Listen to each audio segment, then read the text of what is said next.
कृष्णाय वासुदेवाय हरये परमात्मने प्रणतः क्लेशनाशाय गोविंदाय नमो नमः।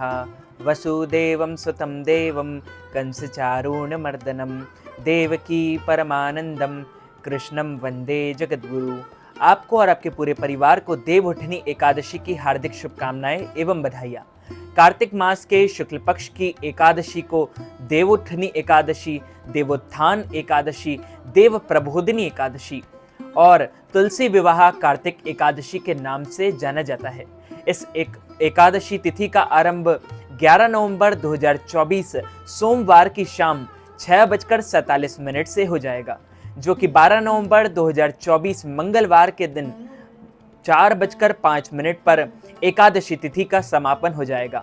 सभी भक्तजनों, माताओं, बहनों, वैष्णव जनों को, स्मार्त और अन्य सभी संप्रदायों को मानने वाले भक्तों को सूर्योदय व्यापिनी द्वादशी युक्त शुद्ध हरिवासर एकादशी व्रत 12 नवंबर 2024 मंगलवार को करना है और इस व्रत का पारणा यानी व्रत खोलने का समय 13 नवंबर 2024 बुधवार प्रदोष के दिन सुबह 7 बजे से 9 बजे तक कर लेना चाहिए।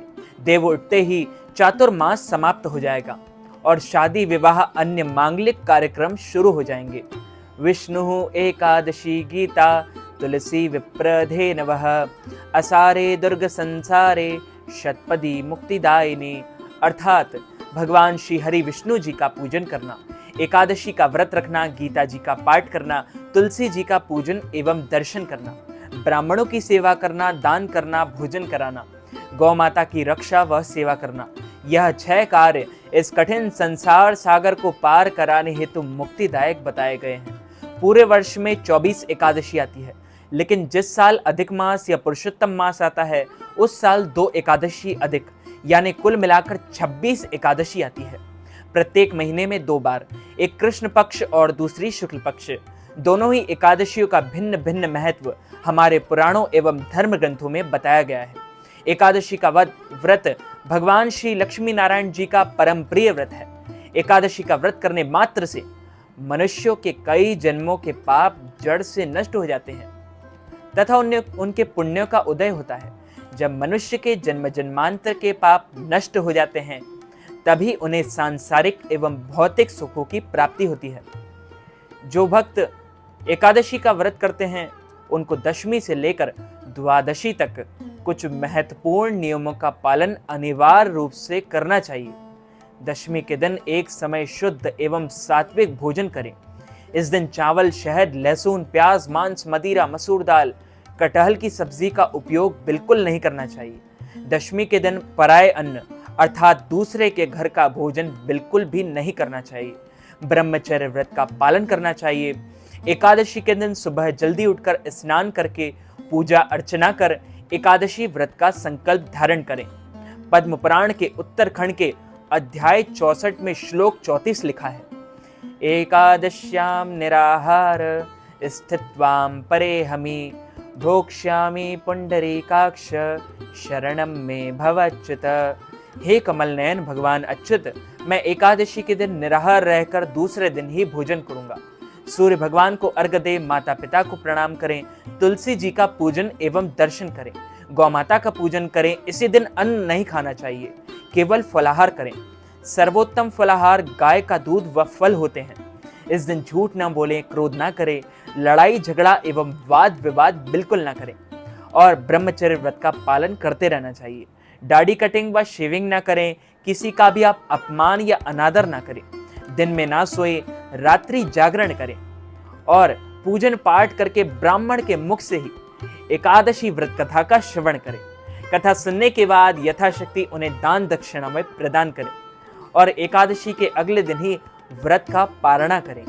इस बार देवउठनी एकादशी 12 नवंबर 2024 मंगलवार के दिन है। पारणा का समय आप सभी को 13 नवंबर 2024 बुधवार प्रदोष के दिन सुबह 7 बजे से सुबह 9 बजे तक कर लेना चाहिए। पारणा आप तुलसी पत्र से भी कर सकते हैं, यह बहुत शुद्ध माना जाता है। बोले श्री लक्ष्मी नारायण भगवान की जय, श्री वृंदावन बिहारी लाल की जय, श्री गिरिराज धरण की जय। बाल कृष्ण लाल की जय। श्याम सुंदर श्री यमुने महारानी की जय। जगत गुरु श्री वल्लभाधीश की जय। गोसाई जी परम दयाल की जय। श्री गुरुदेव की जय। आज के आनंद की जय। रज रानी की जय। रस रानी की जय। श्री राधा रानी सरकार की जय। गिरिराज धरणे की जय। गिरधर लाल प्यारे की जय। सब संतन की जय। सब भक्तन की जय। समस्त ब्रजवासीन की जय। जय जय श्री राधे। जय जय श्री राधे। जय जय श्री राधे श्याम। एक राजा के राज्य में सभी लोग एकादशी का व्रत रखते थे। प्रजा तथा नौकरों चाकरों से लेकर पशुओं तक एकादशी के दिन अन्न नहीं दिया जाता था। एक दिन किसी दूसरे राज्य का एक व्यक्ति राजा के पास आकर बोला, महाराज कृपा करके मुझे नौकरी पर रख ले। तब राजा ने उसके सामने एक शर्त रखी कि ठीक है रख लेते हैं, किंतु रोज तो तुम्हें खाने को सब कुछ मिलेगा, पर एकादशी को अन्न नहीं मिलेगा।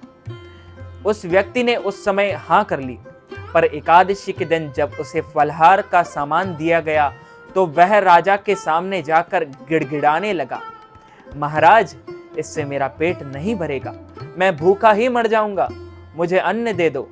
राजा ने उसे शर्त की बात याद दिलाई, पर वह अन्न छोड़ने को राजी नहीं हुआ। जब राजा ने उसे आटा दाल चावल आदि दिए, वह नित्य प्रति की तरह नदी पर पहुंचा और स्नान कर भोजन पकाने लगा। जब भोजन बन गया तो वह भगवान को बुलाने लगा कि आओ भगवान, भोजन तैयार है। और उसके बुलाने पर पीतांबर धारण किए भगवान चतुर्भुज रूप में आ पहुंचे तथा प्रेम से उसके साथ भोजन करने लगे। भोजन आदि करके भगवान अंतर्ध्यान हो गए तथा वह अपने काम पर चला गया। 15 दिन बाद अगली एकादशी को वह राजा से कहने लगा कि महाराज मुझे 2 गुना सामान दीजिए। उस दिन तो मैं भूखा ही रह गया। राजा ने कारण पूछा तो उसने बताया कि हमारे साथ भगवान भी खाते हैं, इसलिए हम दोनों के लिए ये सामान पूरा नहीं होता। यह सुनकर राजा को बड़ा आश्चर्य हुआ। वह बोला, मैं नहीं मान सकता कि भगवान तुम्हारे साथ खाते हैं। मैं तो इतना व्रत रखता हूँ, पूजन पाठ करता हूँ, पर भगवान ने मुझे कभी दर्शन नहीं दिए। राजा की बात सुनकर वह बोला, महाराज यदि विश्वास ना हो तो साथ चलकर देख लो। राजा एक पेड़ के पीछे छिपकर बैठ गया। उस व्यक्ति ने भोजन बनाया तथा भगवान को शाम तक पुकारता रहा, परंतु भगवान ना आए। अंत में उसने कहा कि हे भगवान, यदि आप नहीं आए तो मैं नदी में डूबकर और कूदकर प्राण त्याग दूंगा। लेकिन भगवान नहीं आए। तब वह प्राण त्यागने के उद्देश्य से नदी की तरफ बढ़ा। प्राण त्यागने का उसका दृढ़ इरादा जान शीघ्र ही भगवान ने प्रकट होकर उसे रोक लिया और साथ बैठकर भोजन करने लगे। खा पीकर वे उसे अपने विमान में बैठाकर अपने धाम ले गए। यह देख राजा ने सोचा कि व्रत उपवास से जो तब तक कोई फायदा नहीं होता जब तक मन शुद्ध ना हो, इसलिए हमें हमेशा मन को शुद्ध रखना चाहिए। इससे राजा को ज्ञान मिला। वह भी मन से व्रत उपवास करने लगा और अंत में स्वर्गलोक को प्राप्त हुआ। एक राजा था, उसके राज्य में प्रजा सुखी थी। एकादशी को कोई भी अन्न नहीं बेचता था, सभी फलाहार करते थे। एक बार भगवान ने राजा की प्रतीक्षा और परीक्षा लेनी चाहिए। भगवान ने एक सुंदरी का रूप धारण कर लिया तथा सड़क पर बैठ गए। तभी राजा उधर से निकला और सुंदरी को देख चकित रह गया। उसने पूछा, हे सुंदरी, तुम कौन हो और इस तरह यहाँ क्यों बैठी हो?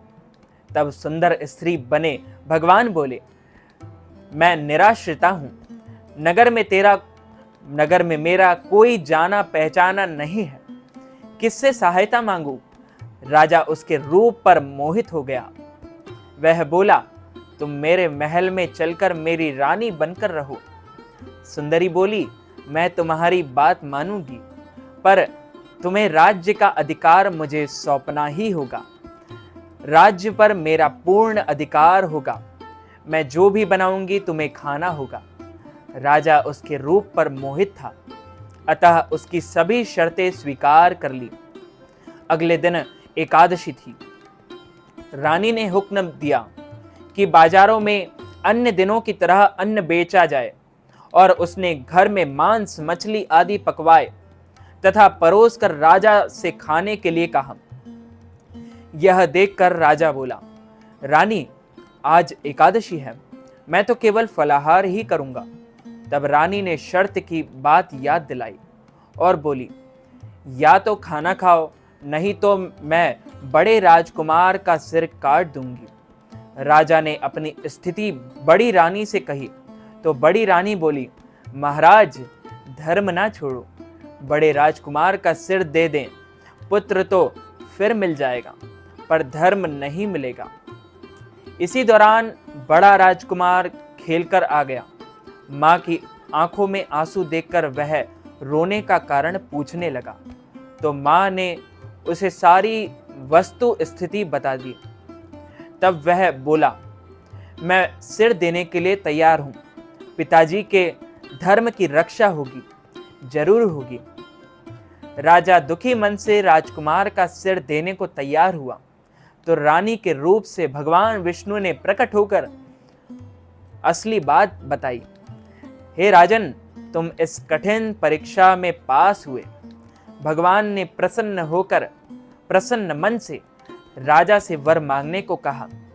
तो राजा बोला, आपका दिया सब कुछ है, हमारा उद्धार करें। उसी समय वहां एक विमान उतरा। राजा ने अपना राज्य पुत्र को सौंप दिया और विमान में बैठकर परम धाम को चला गया। अच्युतम केशवम राम नारायणम कृष्ण दामोदरम वासुदेवम हरि श्रीधरम माधवम गोपिका वल्लभम श्री जानकी नायकम श्री रामचंद्रम भजे जानकी मनोहरम सर्वलोक नायकम श्री शंकरादि सेवितम पुण्य नाम कीर्तनम श्री राम राम राम राम राम नाम तायकम रामा कृष्णा वासुदेवा भक्ति मुक्तिदायकम रामा कृष्णा वासुदेवा भक्ति मुक्तिदायकम।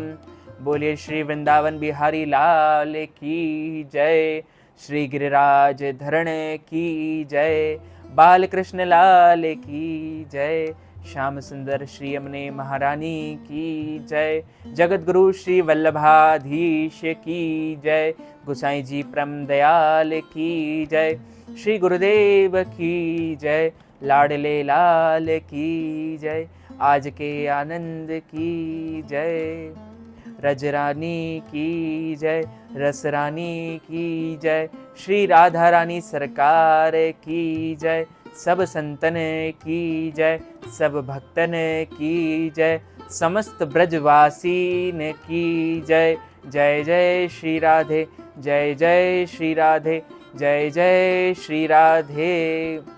देवउठनी एकादशी के निमित्त यदि आप ब्राह्मणों को फलाहार करवाना चाहते हैं, अन्नदान, वस्त्रदान, गौदान, तिलदान अथवा देवउठनी एकादशी के पारणा के निमित्त हमें कोई भी दान दक्षिणा आप प्रदान करना चाहते हैं, तो स्क्रीन पर दिख रहे QR कोड पर, बार कोड पर स्कैन करके हमें नगद राशि, धनराशि प्रदान करके देवउठनी एकादशी का संपूर्ण पुण्य लाभ प्राप्त कर सकते हैं। इस वीडियो को ज़्यादा से ज़्यादा लोगों तक शेयर कीजिएगा, लाइक कीजिएगा, कमेंट कीजिएगा और सब्सक्राइब करके बेल आइकन को भी ऑन कर लीजिए ऐसे ही नए नए वीडियोस देखने के लिए। आप सभी को सादर जय श्री कृष्ण, सादर जय सिया राम।